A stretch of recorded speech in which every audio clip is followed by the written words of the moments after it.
Hello, everyone, and welcome to another episode of ParaMindful, a bi-weekly show where myself, Melball Collins, Karl fell down there, and Alex over there all talk about some spooky ooky-ish.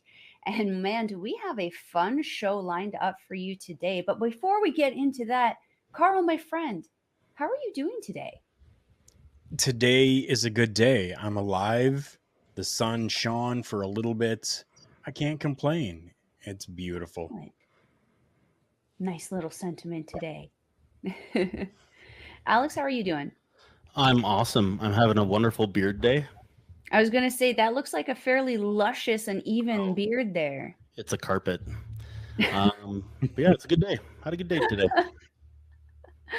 Carpet beards are always good, I guess, right?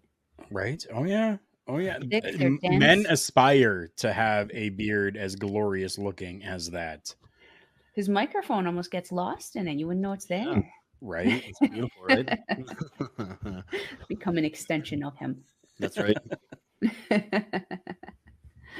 Ah, so as I said, we have a very fun show that we're going to get into today. We are talking about the Missing 411 series, written by the famous author now, I guess, David Paulides. Alex, you have a lot more information on David Paulides here. Why don't you introduce him to our audience here? Yeah. All right. So David Paulides, he's a former police officer from San Francisco, but it's like a 20-year career he had, and it was everything from beat cop to SWAT, all sorts of things. So he's like very well versed. He's not a cop anymore. He's retired, but he now is an investigator. And the missing 411 stuff came about because he had asked for a list of missing people in, I think it was Yosemite, I think. And they said, "Oh, we don't keep a list of missing people." And he's like, "Whoa, that's weird." Okay. Um, and then he let it go, but later on that same day, he was stopped by a park ranger who's like, "Listen, you need to know that something weird's going up or going on in parks and stuff." And so it kind of like, um, guess struck a chord with him because he was a detective and all that stuff as well, right? Mhm. So he ended up doing his own little research and finding that there's a lot of strange things going on in national parks, all national parks, all national parks. Um, but what he's done is he's made a very strict set of criteria for what he considers to be a strange disappearance as opposed to um, say a suicide or something, somebody who wants to like a self-imposed disappearance. Mhm. So I have it written here. He says he does not want, he doesn't count, I should say, he doesn't count the people missing where it could be potentially a fall. So if somebody was like climbing a cliff or whatever, health crises. So whatever, some sort of manic episode or whatever. He does not anytime there could be the potential of drowning, he does not do it. Anytime there's signs of an animal attack, he does not count that, and he does not count deliberate disappearances, like I said before. So the interesting thing is he now has 10 books out, spanning from um, East US to West US. Here in Canada, he's got a book about us. There's also stuff from Europe as well. And it goes in further into things like hunters and what hunters have been seeing and hearing and experiencing of things. And he's also got 3 documentary films, 2 of which right now, for us anyways, Canucks, are on Amazon or yeah, Prime, are on Prime, I should say. But I don't know. I don't know about the third one. I don't know if you fancy Americans get different Prime than us. I'm not sure. So Sounds like a watch along idea. it's so if you're I've seen the first 2. I haven't seen the third because that's brand new. The first one's kind of interesting in the sense that it follows the disappearance of a little kid called Jared Atadero. And it actually, like, they interview his dad and everything, and they kind of explain his situation and say, hey, and then all of a sudden they found a tooth and a portion of his skull just sitting right on top of a log, like very bizarrely placed there, kind of thing. Unfortunately, part of that first documentary, they kind of stumble upon a situation happening at the same time that resembles a missing 411 case, but it's actually kind of more along the lines of kind of like a murder. So I would not put huge a huge love for the first one, but the second film, the second documentary, is awesome. So if you're interested, highly suggest it. But anyways, yeah. So 10 books, 3 documentaries, former cop, and yeah. And it's him and his son are doing this now. So his son is the guy who is going to do like all the visual things, like the filming and things like that. His son is the cinematographer, kind of producer, director kind of guy. So yeah. Interesting. Mm-hmm. Interesting. Well, we decided to kind of go along with this 411 thing to kind of share a few stories that were from, I believe we discussed the Eastern, but we are kind of doing all of the books because it's a lot, you guys. I mean, 10 books, and the stories are fairly short.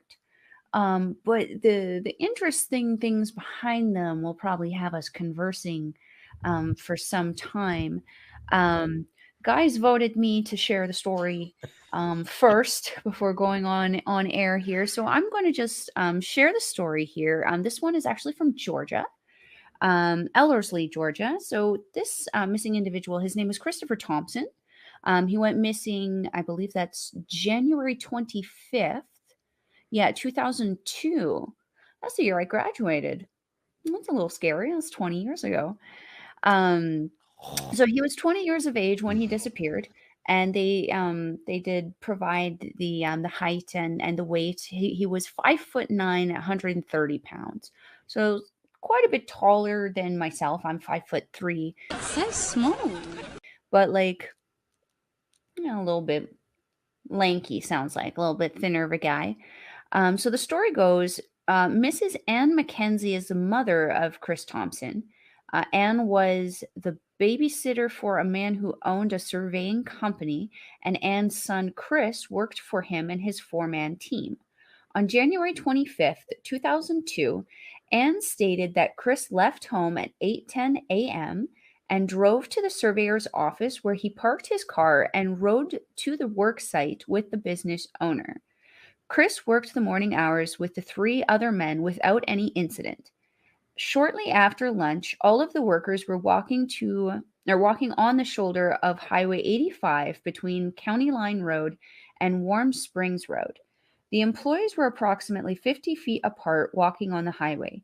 When work associates last saw Chris, he was near the back of the group and near the side of the road. A minute more passed, and the crew looked back behind them, and Chris was gone, completely disappeared. There was a tall barbed wire fence between the shoulder of the road and a private property that borders the highway. When fellow employees went back to the area where Chris was last seen, they found one of Chris's boots laying near the fence and some coins laying near the boots on the grass. They also found tools that Chris had on him, laying and scattered on the ground near the fence. The owner of the surveying business did call Chris's mother and explained what happened. They waited until 4:15 p.m. and tried to report it to the sheriff as a missing person, but the sheriff would not take the report until he was missing for 24 hours. So after 24 hours had passed and an investigation started, a sheriff found a piece of blue cloth on the barbed wire near where the boot was found, and it was a fiber that matched the blue jeans that he had been wearing. The area on the other side of the barbed wire fence, oh, bye, Alex, was best described as a heavily wooded area with swamps, snakes, and very thick vegetation, a place most wouldn't want to go. Almost a year after the disappearance of Christopher, the owner of the land where Chris would have had to cross over the fence reported to the sheriff that he had found Chris's other boot in the field. This piece of evidence was turned over to the sheriff. So then it goes on to say the case summary. This disappearance is one of the most unusual I've ever read about. It's been over 8 years since Chris disappeared and nobody has heard from him. I believe that this shows that something very bad happened to Chris when he went over the barbed wire. I don't believe this was a voluntary disappearance. Details from the scene make me believe that Chris was involved in a struggle that ended with Chris getting either knocked down or turned sideways so that coins and tools fell from his pocket. There was no way anyone would walk the area on the other side of the barbed wire fence without boots or shoes. There is no logical reason someone would take his shoes off if he wanted to voluntarily leave the job site either. Right. It appears that Chris might have been dragged over the fence because the cloth was found on the barbed wire. If someone is carried or turned sideways, tools, coins, and other personal items fall out of their pockets, as happened in this case. That's We wild. seem to have some technical problems with Alex here, but Yeah. Karl and I will keep trudging forward. Karl, what do you think of this one? This one's very, very baffling. It definitely is very baffling. I don't really understand. Hey, he's back. Yeah, Sorry, Alex guys. is back. Technical difficulties, man. I Right? don't know, you guys like legit just froze as the banner goes underneath you. I'm like, weird. And then, like, 'cause I was Was sitting, it like, at least a nice pose? I was sitting like this, and then I just looked over here and like I was like, and I'm still sitting. I was like, that's creepy. And so I didn't even know I was frozen. I don't know how long I was frozen for. So I'm sorry, guys. No, it's okay. all, It's okay. Yeah, all you good. you totally like disappeared and everything, and we thought that maybe we were gonna have another missing 411 to talk about at some point. It was intentional. It was 100% intentional. I apologize. I don't Hey, know. I don't know what That's happened. Like, okay. it It's wouldn't be a technology, dude. It ParaMindful happens. issue or episode if there wasn't some kind of spooky ooky ish going on, I right? still blame George from Disneyland. Right? Right? And Mel, you said it correctly. It wouldn't be a ParaMindful issue. Yes. Yes. Yes. Because we Yes, it have is. definitely, and we're getting off topic here as we always We are. do. We have always had something weird Mhm. Mhm. happen in pretty much every episode. It's Mhm. very uncanny. Yeah, and it's like Mhm. it's not intentional for whoever's watching. Like everything was fine, and I have all the bars on my Wi-Fi and all that stuff. In fact, I think I'm actually hard plugged in as well. Anyways, I mean, look at us. We're perfectly fine now. Yeah. and so Right. and I'm sitting there, and it was just like I half haven't the been touching my shirt or nothing. Like, I mean, it's yeah, like, half the screen is moving, and then like you guys are just sitting there, and I'm like, what is going on? Anyways, sorry, Mel. weird. No worries, no worries. We were just getting Karl's opinion on this weird story. I don't know if you caught any of it there, Alex, but the boot was found initially on the one side of the fence, and then let's see here, how long ago was it? Almost a year after the owner of the land where Chris would have crossed over the fence found his other boot on the other side of the field. That's fucking mind blast. Sorry, Mm. that's Right? mind blasting. So, And Karl, then what do you detective. think about that? Well, we'll just fill Alex in super quick. Detectives Yeah. even like said like this, they didn't figure that it was intentional that this was done, not voluntary. but that it was a struggle of some sort, and Okay. That that caused coins and tools to come out. yeah, like because all of his stuff fell out of his pocket, right? So he would have had to have been turned and dragged or pulled it. So Right. yeah.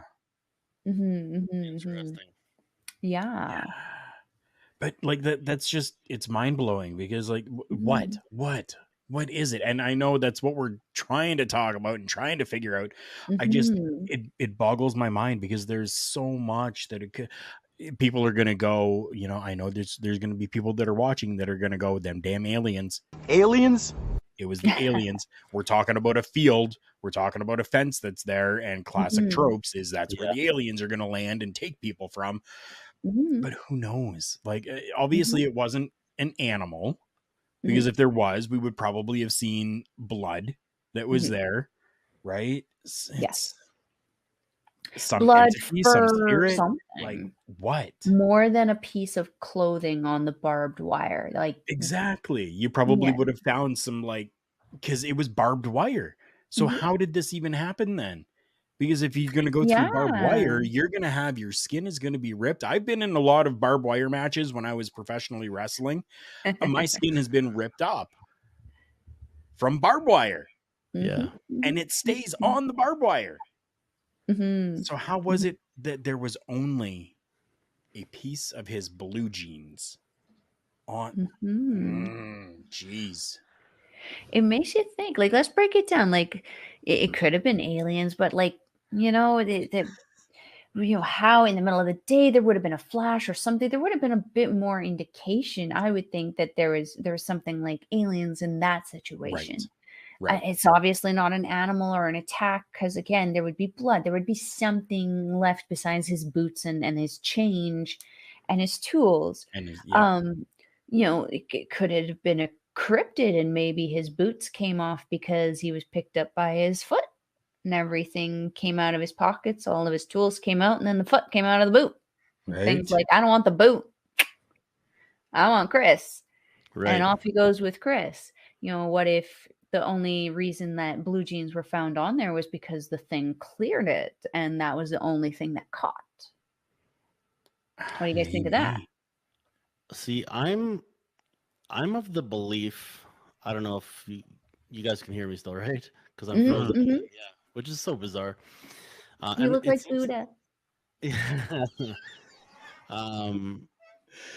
I seem to feel like, see, I'm unfrozen again. I don't know, George, man. I apologize. I made fun of you one time, man. Stop making fun of George, man. And now everything's fine. So all I had to do is apologize, and I meant it like wholeheartedly, George. Oh, now it freezes again. Oh, okay. I think it's more than one thing going on. I dollars to donuts. Some of it has to be, say, Bigfoot or Sasquatch. But I have an idea. I mean, also it could be a portal, maybe. You know what I mean? Notice I said portal this time as opposed to porthole, Right. like a boat. Thank you. Here's my thought. What about feral people? You know what I mean? Like people who, Mountain wild people. yeah, like people who have for generations or whatever just lived in the bush. You know what I mean? Like that. Yeah, wasn't that inbred family from Georgia or was it Alabama? All of them? No, I'm so sorry. I'm just kidding. Just kidding. I can't. I don't. I have to see if I can find the footage of it. But I found some documentary footage of a gentleman who was a filmographer, and he went to a family, and I can't remember if it was Alabama or Georgia, but it was a severely inbred Interesting. colony Huh. of people. The thing is, like, you would need some kind of, because like you have inbreeding, right? That's one thing. But like to be feral, there's living in the cases of woods. feral people, like kids who have been abandoned and raised by wolves or whatever, right? There's Like the movie Mama. or Jungle Book. That's what I was thinking. Jungle Book. Yeah. Based off of. I mean, Mama's a little bit more modern, though. Raised by a ghost in the cabin. That's pretty. We're old. Jungle Book. I'm older than both of you, I think. No. Which one was Mama? Was that the one with the? That was the one where the gentleman crashed his car with his two children in it, and the ghost of a mother found these two children and raised them for a year, and the one was completely feral. Yeah, and then they're actually found by the remaining family, tried to integrate back into society, and the mother thing follows, and the feral child is still feral. So there are actual cases of real feral people. There's actually one that's still alive now. I wish I could remember what it's a female. She's had her name changed since, but she was locked in a room by her parents. Finally, they found her, but she had not learned to talk. She had not learned anything. She was just an Oh. animal. So they were saying that by, I want to say it was by the age 8, if you haven't learned the fundamentals of speaking and that kind of thing, then it just doesn't stick in your brain. That's what I Mhm. read. It was a long article about this, and I thought it was very interesting because I thought, what if there are pockets of, like, obviously Bigfoot, you'd have a pocket of Bigfoot, like a family or whatever, right? But what if there Mhm. are pockets of feral people? And I'm not saying that they're cannibals or anything, but what if they are? Or what if Mhm. they're taking people that they deem either either worthy or required, maybe? I don't know. Sorry, I just thought about that. And it's just one of those things Hmm. because I don't think it can be just one thing. That seems um, um, too out there. You know what I Mhm. mean? Right. So, Yeah. and I'm Mhm. sure Mhm. some of these are like, I mean, I would wager to say not very many, but some of them are actually mislabeled. Maybe they were actually a murder or something, or a kidnapping or something like that. But Right. Mhm. Mhm. anyway, sorry about that. That was my little, No, Sounds okay. it was relevant to the conversation, sir. Yeah. because somehow that dude, there's nothing left of him on, you know what I mean? And Right. Mhm. it's a boot, but I mean, I guess people don't tie boots all the time, right? I was gonna say because to lose a boot is difficult. I mean, all I can go by is my own experience, and I tie my boots at work all the time. So, Mhm. Right. for, That's what I was going to say. It's a work boot, yeah, which, for I mean, Mhm. somebody, safety yeah, standards. for somebody to rip off my boot, man, my whole lower leg is going with it. You know. Yeah. So, anyway, sorry. Huh. Wild. Do you guys have any One of other those. thoughts on what that could potentially be? I mean, I don't think it would be like see Georgia. That's pretty far south. Is that lizard man territory still? I think so, wasn't it? Yeah. Yeah. Yeah. Roughly around that area would be. Yep. It'd be interesting to be able to like get a picture, you know, like an actual photograph of where the stuff was found, so you could be like, Mhm. oh, because in my brain right now it's like, oh, he's whatever, standing on the edge of a football field worth of empty space, you know what I mean?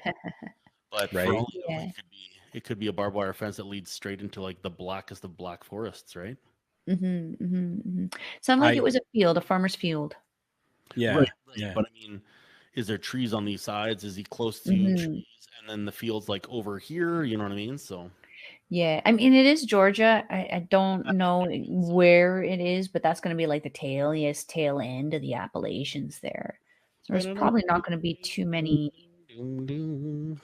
foresty things from what I That's remember. there's totally gonna be a clip from Deliverance in here. 100%. 100%. Ah, Well, if you guys don't have anything else to add to the disappearance of Christopher Thompson, Karl, would you like to share the story that you brought to the table today? sure. I will summarize what I have here because I have quite a bit. But we're going to be talking about the disappearance of Melanie Either. Oh, Possibly that's how it's pronounced. Ethier. I would pronounce that either. yeah, Yeah. yeah. So this case actually takes place in New Liskeard, Ontario, which is about Wait, 6 hours away from me. how do you spell the last name? Ethier. That could be HCA as well if you're French. Oh, I just missed the I. That's why I have to ask again. Sorry. right. No. That's perfectly fine. Now this it could very well be because we'll say Melanie so that I don't continue to mess up the name. Her name is Melanie. She was actually an honor student at École Secondaire Catholique Sainte Marie in New Liskeard. So it's quite the possibility that this was a black French woman. Okay. Oh, So Which is yes. interesting because that sounds very very similar to my high school. Okay. ooh. I will Okay. Other side of the country, but right? So this girl was 5'5", weighed approximately about 120 pounds, brown hair, long braided black hair, fond of wearing hair extensions. So she liked to do herself up. Had not been diagnosed with any type of mental illness and was not taking any medications. Friends who knew her at the time believed that her disappearance does not happen from any undiagnosed condition that she might have had that we weren't aware about. So it's a really weird case for me. This girl who is like somebody who was talked about so highly by other people, talking about how, you know, like she's just the salt of the earth, a lovely personality, just a beautiful girl. Very weird. She was employed at a local daycare, which was pretty much right beside and connected to the school that she was going to. She had aspirations. She wanted to go on and be a teacher. She would help the kids get on and off the bus. So she was just like that all around good girl type of situation. So on the morning of Saturday, the 28th of September 1996, she's visiting the home of her mother's close friend. Only Melanie, Miss Chartrand, Sylvie Chartrand, and Sylvie's 6-year-old daughter were present at the house. Chartrand's partner and son were out of town, so that takes them totally out of situations from there. The two girls had visited several local locations in New Liskeard, including a Pizza where they had lunch. They kind of talked about different ideas about her wanting to be a teacher and volunteering in Botswana, the country that her father was from. They purchased some candles, frosting, candy hearts. So they were out just doing regular kind of everyday things and just making a really fun time of it. They went to the video rental store around 9:30, rented the movie Sudden Death is what it's being reported here as. Nice. Right? Nice. At 10 o'clock that evening, a group of her friends arrived over at the house to watch the movie. Melanie's mother was spending time with Melanie's grandmother in the living room, so gave her the opportunity to just be with her friends. After 10 o'clock, they relocated to a house over on Pine Avenue. From that house, which was about 6 blocks away, they just watched the movie quietly in the basement while this other person, Ryan Chatwin, that's where they went to. His parents were asleep upstairs. It says that they consumed no alcohol, no drugs, and investigators of this case actually still believe that to be true. Before the movie ended, a couple of people had left the house and returned. Where was it here? I apologize for this. So much writing here. Shortly after 1 a.m., a friend arrived over at her house now, at Melanie's house. They had all left. Someone else went over to Melanie's house, catching the last few minutes of Saturday Night Live before being driven home. Vehicle that she encountered was described as white or light-colored Chevrolet Monte Carlo or a similar two-door model. Always those like weird boat vehicles, Yeah. right? Mhm. Right. The last confirmed sighting of Melanie was around 1:30, 2 o'clock in the morning on September 29th, 1996, where she left her friend's house and began making the 1 kilometer walk. For our American friends, 3,300 feet walk to her home alone on foot. It was uncommon for her to take any other deviation from the path that she would normally walk, but without cell phone service, she could not call home for a ride.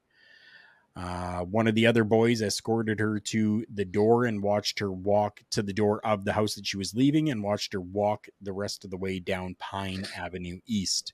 She was wearing a green Nike windbreaker, a white t-shirt with a blue heart logo on it, blue jeans, a black belt with a silver buckle, black boots with short heel, a necklace, and a watch. So the search began the afternoon of Sunday the 29th at around 2:30, 3 o'clock in the afternoon. New Liskeard police dispatched officers to Melanie's residence and began a search around the area, including the Armstrong Street Bridge and along the banks of the Wabi River, within hours of her being reported missing. So within hours. So if she had fallen or slipped, Right. she would have still been there within those few hours. The local police requested assistance from the OPP, the Ontario Provincial Police. A helicopter from Sudbury region came in. A police dog from North Bay, Ontario came in. And a search and rescue dog from the Fire Marshal of Ontario was also dispatched. They have not found her body. The search and rescue team and an Ontario hydro helicopter the following day on Tuesday, October the 1st, hey? including Wow. a psychic with a history of contributing to police investigations, also joined the search. The psychic came up with nothing. The Ontario Hydro is interesting. Right? It's super interesting because I'm frozen again, but it's not an arm of the law enforcement tree. Right. It's Yes. literally, it'll be, well, for hydro, I mean, I'm assuming you guys are, that'd be power for you guys? Right. Hydro? Yes. Yeah, that would make sense. Hydro. Anyways, because like in Alberta here, natural gas. So, but I mean, Right. I couldn't see ATCO gas flying helicopters to. I guess it all depends on how. Right. I mean, I can understand for the hydro in this area because there is a lot of like bush, there is a lot of trees and stuff, right? And the power lines all go like run through them. Right. So hydro would have a good idea of where to be going, where to be flying with the helicopter. I find it really kind of strange that they would offer that. You know what I mean? Or maybe they were asked. Who knows? Anyways, just a right. No, it is very interesting that all of these people, all of these departments, all of these teams, and it definitely was a team of people, including search and rescues, OPP's emergency search and rescue, search dogs, fire marshal, a psychic, for God's sake, even came in. Nobody interests me. Right? It interested me too. Because it's like, if you believe that, and you believe that it's possible, that hypothetically speaking, a person can use themselves, a psychic or a medium can use their spirituality, their mind, or whatever it is that they use to connect to the spiritual being of another person. Yes. That she can't find that. Whether the person is alive or dead, you should be able to at least be able to kind of feel or locate something if it is existing on this plane of existence. That makes me go back to Alex's idea of his porthole. In comes the boat. No. That almost makes me think that she slipped into something and just disappeared and is in now a completely different dimension. Like she's in the upside down. Right. Here's something interesting that I'm thinking. So for anybody to search for somebody, they don't have to be allowed to search. But to come in as a psychic and not like, oh, that's so-and-so, she's a psychic, but she's helping us just walk around and search for somebody. She came in with the job of being a psychic, right? And you were saying that she had done it before. So I'm kind of curious as to like what other cases she was on, because obviously the police have some sort of faith in her, right? Or else they'd be Right. like, you know what, piss off, lady, you know? Right. Mhm, And mhm. it doesn't tell me who the psychic is. Right, And I right, tried doing some research to find out so that I could see if right, there were other cases that she worked on, and right. I was able to find nothing on her I just find it except that interesting. this is a psychic that has contributed to police investigations And that's over the why years. it's the investigations, plural, that Mhm, interests Yes. me because they've allowed her more than once, which is, I mhm. mean, forward thinking, but also like a kind of like a woo woo kind of thinking too, right? Right. Yeah. 'Cause, I No, mean, and I thought it was just interesting because that obviously lends credibility yeah, to that person, yeah. And I right? mean, Mhm, So, mhm, any help is help, right? Like mhm. yeah, if a psychic's gonna be like, oh yeah, Jimmy fell down the well, and the well's on the mountain on the east side, and you look on the east side and you find a well. I'm like, hey, well, that's fucking close enough, you know. right? If you find Jimmy, Mhm. even better, you know. Right? Yeah, exactly, exactly. Yeah. Very Yeah, curious case indeed. Because, like you said, there was nothing ever really found of her. No, She just, there's still to this day there isn't. And I mean they have had the Canadian Center for Child Protection lending their supports to the family for over 20 years now. The Missing Children Society of Canada has tried to bring attention to the case. Um, the city as well, like the citizens of the city, have even tried different things. In 2016, they wanted to get a bronze memorial dedicated to Melanie on the bridge, the Armstrong Street Bridge. And the city of Temiskaming Shores Public Works turned the proposal down to install it. I don't know why. I don't know if maybe it's because it's still an open and active case. what if But she's then not in dead, and then she Mhm. shows up and then she has a statue of herself? right, and then like the people of the city back in 2020, November 7th, held an event. 300 masked marchers attended a Walk for Awareness, Bring Melanie Home event, raising awareness for the case and advocating for better child welfare. Interesting. So it's really interesting. It's still open. It's still Mhm. active. And it's still full of complete unknowns. Mhm. Mhm. Wonder if this could also be one of those. Going back to what Alex had mentioned earlier, could that be an aliens thing? Again, going back to that lack of spiritual connection, could she have slipped into a wormhole? Could she have been taken by aliens? Right? Like, Maybe it was it's the rapture. very obvious she's not here any longer. Exactly. I'd be Mhm. curious to. Sorry, I hit my mic. Um, I'd be curious to know, like, if she ever was found. I'd be kind of curious as to know, like, what the situations were and where. You know what I mean? Like, it's kind of like for Me somebody too. just to disappear and not leave anything. You know what I mean? Like, Mhm. if she fell off a bridge, I mean, in theory, you should have some sort of like rub marks on the edge of the bridge, or Mhm. Yeah. um, Mhm. you Mhm. know, like a shoe or something floating. You know what I mean? So Mhm. And like hypothetically speaking, like we could also go to the obvious debunking of this is that she's a young, pretty girl. Even if she is walking in a residential area, it is possible that she could have just been snatched by the wrong person at the wrong place at the wrong time. It's Um, true. and that could also equally explain the complete absence of anything if she was just grabbed right in. I mean, right, everything's with her. but even then, though, they said they brought dogs in, right? So they would They have her did. sent up to wherever they took her. Mhm. You know, Where did the Yeah. dogs end up? Just in and like all around the New Liskard area, trying like the So, entire like, where area she would going have around. regularly Yeah. kind of been hanging out.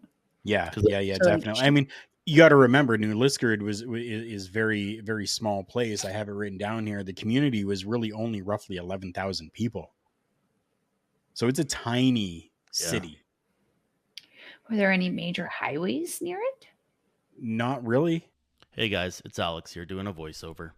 We have Pine Avenue, which is right here marked by the I don't know, that red little dot thing. I don't have the exact address of the house that she left, so I just chose the middle. Now, had she gone westward 2 blocks and then gone northward, I suppose, she would have ended up at Highway 11, and that would have been 2.64 kilometers. Had she stopped short of Highway 11 and gone to secondary Highway 65, that would have been 1.74 kilometers. Now, if she had gone westward 2 blocks, then gone southward, crossed the bridge, gone further south, then gone back westward, and hooked up north, she probably could have gotten to Highway 11 again, just a different route. But that would have been something like 2.81 kilometers. The only other path I could see her taking if she wanted to disappear or if she was kidnapped or whatever would be Pine Avenue. She goes eastbound and then she ends up at that T intersection on that's called Robert Street. She goes south to Dawson Point Road and follows that all the way up the river, to which point she gets to Peters Road, which goes straight north and hooks on to Highway 65 again.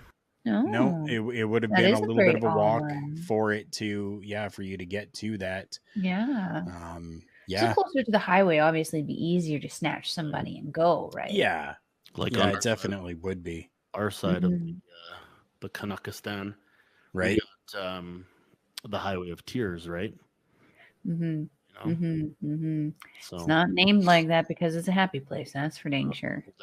that's something that really interests me, is like the idea of thinking about how many missing people Mhm. have gone missing is insane when you actually get the real number, but Mhm. it can't all be one person. Yeah, Right. absolutely not. Yes. Killers are driving the Highway of Tears. If you don't know what the Mhm. Highway of Tears is, it would be, I believe it's the Yellowhead, is it not? It's the Yellowhead going through BC. Trans-Canada, isn't it? Yeah, it's the Trans-Canada, the Yellowhead. Yeah. Oh, by the way, we have nicknames for our roads sometimes. Yeah. And the Yellowhead, I'm really surprised that they still call it the Yellowhead, to be honest with you. But It is true. It is true. So with just under 20 minutes left here to go, Alex, we should probably get into your story so we can discuss it because, man, we've been discussing our stories a lot today. yeah, so this guy, his name is Kevin J. Ayotte, Ayotte. I don't know how Oh. else to pronounce that. He was missing, I believe that's August 30th, maybe. Anyways, August 30th, 1982, from Sugarbush, Minnesota. He, 3 years old, 4 feet tall, 4 feet high. He's 4 feet tall, 50 pounds, blue eyes, blonde hair. He had a hearing impairment, so it doesn't quite delve into what the hearing impairment was. Was he completely deaf? Was he, you know what I mean? Anyways, on the afternoon of September 30th, 1982, Kevin was inside his family's summer log home. The residence was in a very rural area near Sugarbush, Minnesota. Kevin was in an upstairs bedroom the last time his mother saw him. She stepped outside the cabin to do some chores and left Kevin with his older brother inside the cabin. Excuse me. Now I just lost my spot. I apologize. Right. When she returned to the upstairs of the room, or the room upstairs, English, Kevin was gone. The cabin is approximately 40 miles east of Fargo, North Dakota, in a region with hundreds of lakes and creeks. The area of the cabin is only 40 miles south of the Red Lakes Recreation Area and 20 miles west of the Paul Bunyan State Forest. So, lots of things going on there. Yeah. The area has Little Sugarbush Lake and the Callaway State Wildlife Management Area, which is another thing, right? So, goes a little further. The cabin owned by the Ayottes, I don't know, I'm assuming that's how you pronounce it. It's in Beltrami County, and their sheriff's department responded and orchestrated a 9-day search for Kevin. Hundreds of searchers participated in checking the bogs, the swamps, the creeks, and the rivers, all without finding any trace. zero trace of this little boy. So sheriff, his name was Dwight Stewart, stated at the end of the search that they feel Kevin wandered outside and was playing with his dog when he disappeared. The sheriff did not cite any evidence about why he felt that way, but the kid just disappeared from his house. Like, it's just really bizarre. Really, really bizarre. Um, the other thing about it is I kind of did a little bit more. That's the end of the story, by the way. Okay. He's just gone. And which is good because we're running out of time anyways.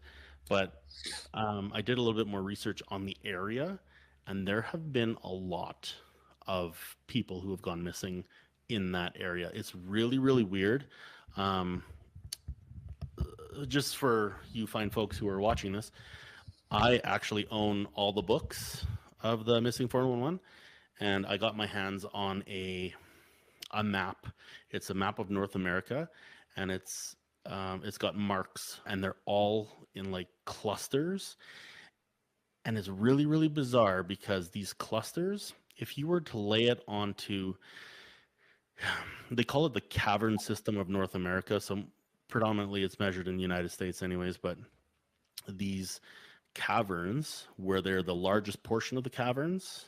If I can find the picture, I'll link it here, or I'll post it. They coincide with where these people are missing from. It's really, really, really frightening. Where you would have like underground tunnels and huge caves underground that they know of. That's where the large number of people are missing from, and it's not just one. It's all over North America, and if I'm not mistaken, it's also into Canada as well. In fact, I think I might have the picture here. I'll have to be able to tell you, but that's the end of my story right there. So it's just Wow. it got to me because he was with his brother and gone, you know. So I find it really bizarre. Yeah. It's interesting you bring out the caverns thing. Do you guys remember what wasn't there a movie called The Cavern The that cave, kind of had some like Gollum-esque yeah. kind of feral people kind Yeah, of they were like living in the yeah. underground? The Descent, was that the one? The Descent. That's the one. I can never remember what it was because I just felt like by the end of it, it was felt like it was Carrie versus Tomb Raider. Mm. Because the one was just completely covered in blood, looking like Carrie, and the other one seemed Exactly like right. such a badass. 100%. But yeah, that that is curious. That does concern me also because I'm afraid of the dark and I don't want to go in the caves. Oof, Carl, what do you think of that? I think like the cave situation definitely can play a factor in it. I've always believed that. I've always believed that there is energies that are inside the earth that we haven't even tapped into, that we know absolutely nothing about, right? 100%. But now with this situation, with this 3-year-old boy inside the house, Mm-hmm. I get that mom was outside, the brother was upstairs with the kid, but moms and dads are pretty intent on kind of listening and knowing, hey, the door just opened, who's there? Right? Even if you're outside, I've done it with my children. If I'm outside and the door opens, I'm looking because I'm like, who's here? Or For who's sure, coming yeah. out, right? Mm-hmm. Did this child just simply vanish inside the house? Yeah. From inside. And I don't believe that this child left the house. I don't that believe that. I believe that the child vanished. yeah, and when you start reading into the other books, that's not even the wildest thing that you could think of. That's actually like one of the most sane things. You're like, there's no way in hell this person could have. Like there's one story where they're down in a little quarry where there's like a little lake inside a quarry that's retired or whatever, and there was a little patch of trees, small patch. They said it was probably about 30 feet in length, and this girl was walking back up to the camp that was at the top of the quarry, and they saw her. They were all just sitting. They saw her walking to the trees, and then she never walked out of the other side of the trees, and there was no sounds of um, Like a cougars fight or a or mountain struggle. lions or whatever. I'm not sure what you guys call them, but it'd be mountain lions or Oh, cougars. Yeah. Panthers, tigers, lions, bears, whatever, dragons. There was Oh Oh my. no and so when they went to look for her, there was no signs of her at all. There was no drag marks, no broken branches, Hmm. nothing. It's just gone. It's really, Hmm. really bizarre.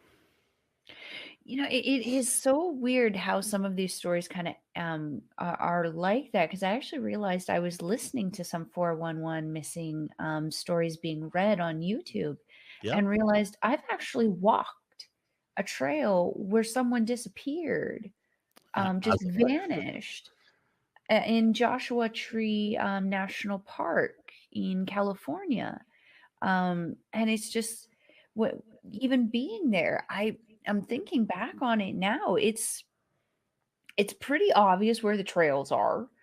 There's signage, but I could see how someone could wander off. Like that, there's a point on this particular trail. It's pretty much a circle around a rock, a really big rock. It takes you like about an hour to walk around this rock, but this gentleman left his wife. She was not capable of doing the trail. He went and did the trail. I have to find his name now, so that for the next show, so that this actually makes sense. Mhm. But yeah, he should have just come right around. Same thing. He should have come right around. And he went at a time of the day where it was very, very busy on the trail. So someone would have seen him if he went anywhere off of the trail, on the trail, disappeared Right. on the trail. Someone should have seen it. Right. And they're just gone. It's baffling. Yeah. Huh. So I have that picture. I don't know how well it's gonna come off, but um, I'll show it to you guys here. I mean, I'll also put it in. Put it in the big channel. Yeah, I'm not but can't really see it, but if you can notice, like this is the caves, and this is where the missing people are, and it's like it goes through all over here as well. But it's just like Oh. the Okay. largest quantity of missing people are over these cave systems, and it's. I should also clarify, there are limestone caves. We've That's not a discussed good thing. limestone before. Yeah. So, but there's all sorts. But like the large one that I showed there, that blue one, Yeah. Mhm. is limestone caves, but there's also like lava tubes and all that kind of stuff as well, right? So Yeah. Isn't there all that hotel in the Grand Canyon area that's like a limestone cavern? Ghost yeah, Adventures did an episode down there. yeah, Yeah. and it's I truthfully I would love to go there, um, just because of like the silence, like people are supposed to hallucinate because it's so quiet there you can hear your own heartbeat, you know. Mm-hmm. So I mean, I don't want to do the hallucination part, but the silence would be nice. Maybe do that without the hallucinations. Is there like a waiver you can sign? I'll take the silence. Right. No delusions. just bring a little sound machine. Yep. Well, did any of you guys have anything else you wanted to say about this peculiar? I can't even say that. Peculiar, about this peculiar, about this peculiar. Peking duck. No. Sure. Well, I Now could I go want Chinese. I could go on for hours. Just talking about the Well, stories. we No. cannot go on for hours because we What? have a 1 hour limit because of the Twitch. Well, Yeah. I mean, I could talk whatever. Twitch can wait. Um, but like between the theories that are out there, whether they're more plausible or not very plausible, or some that are plausible just not probable, or you know what I mean. Yes. Everything from things that have been thrown out there are everything from aliens, Bigfoot, feral people. Obviously, I just brought that one up. There's also um, something to do with like almost like a predator from the Predator movies, like something that's kind of shimmery but still hidden. It's pretty crazy. Yeah, lots of people have seen that kind of thing. So I mean, we always got to remember that, like fantasy movies and stuff like that, all of these fantastical, wild ideas came from some kind of sliver of truth somewhere. mm-hmm. So Right. who knows what some people have seen and decided to maybe normalize us to, so that when we maybe see something like that, we don't think it's so crazy. Yeah. Right. So that being said, it sounds like we've actually come to the end of our missing 411 episode here. And don't forget to check out our incredible affiliate, Rogue Energy.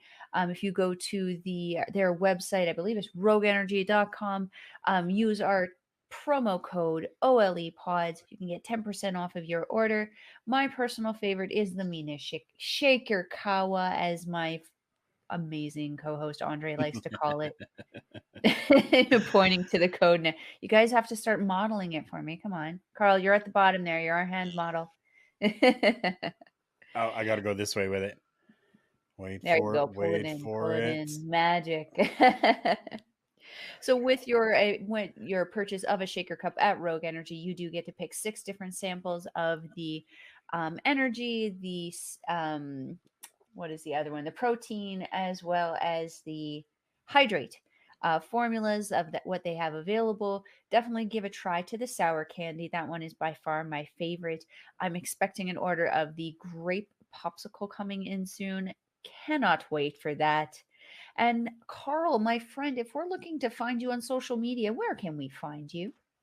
Easiest place. Check that ticker below. Once again, Linktree.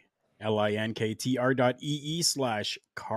Karafel, just as you see right there.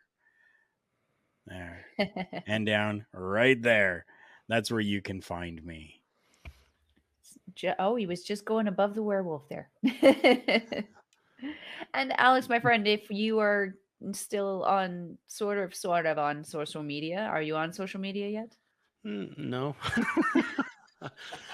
You can find me. I'm tagging someone. I'm hoping it's the right Alex. You are tagging me. It's just I don't do anything with it. You know what I mean? Like I don't post pictures really anymore. So, but it is me, 100%. But you can go to YouTube and check up Werewolf at the Movies. I review movies on a motorcycle. I also have one. It is Weichi Cannon, which is kind of like a catch-all for a bunch of stuff. But if you're interested in motorcycles and how to fix them, I got some rants on there too, and I don't know. You can hear how angry I get sometimes. Everyone loves a good rant sometimes, That's right? right. That's right. And if you're looking to follow a Melball, you can find me on Twitter at Collins Melball. You can find me on Facebook and Instagram at Melball Collins. You can also find me on my YouTube channel, usually on Tuesdays and Wednesdays, though it's probably going to be Fridays now too, because Stardom and then JPW love to run their freaking tournaments. Right. So I use an angry tone in jest, though. I love my tournaments. I couldn't go without my tournaments. Anyway, and if you are looking to get in touch with the ParaMindful crew, you can actually get in touch with us with our email down there. It's paramindful@gmail.com. If you have an experience that you want us to talk about or have having a problem and you need someone to solve it, we're not the Ghostbusters, but chances are if we don't know how to solve it, we know someone who does. So that being said, I am your Melball. Over there is Alex. Down there is Karl. We will see you next time. Keep her spooky.